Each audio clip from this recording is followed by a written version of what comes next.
asalaamaaleykum wa rahmatullah. ñi ngi fii ci Touba benn panuk safar fii ci daara Hizbut Tarqiyyah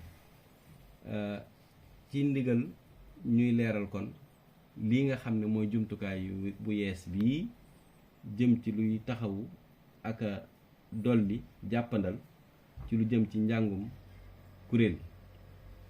ci misaal dafa mel ni tey jii bu ñu doon yor feggu, lii mooy feggu bi nag dafa doon loo xam ne dafa ànd ak jàppandi ndax maye na nit ki mën di wëlbati lii nga xam ne mooy lay tax mu gis xasida gi ca na nga xam ne ni na ko gën a jekkoo ba gis gi jàppandi ci moom te du jar muy jóg. loola mooy jëmmi feggu bi. la ca des mooy njàngin wi nga xam ne du soxlaati nit ñi di wër kuréel gi di jaar ci kaw ginnaaw ñi jàng ngir di leen yóbbul téere, ndax lépp jumtukaay bii moo koy def. su ko defee nag dana mel ni defaalal na ko mbooleem kuy jàng.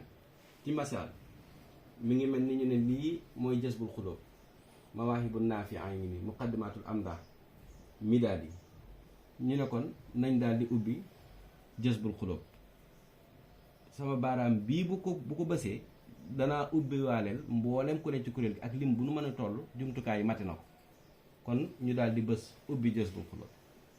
suñ ko ubbee nag fi saase ñun bu ñu defee nii wala ñu tëjaat xët wi wala ñu ubbiwaat xët wi dafa mel ni ubbi waaleel nañu mbooleem kuy jàng.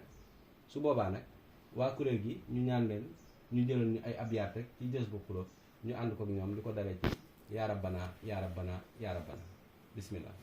Ya Rabbana Ya Rabbana Ya Rabbana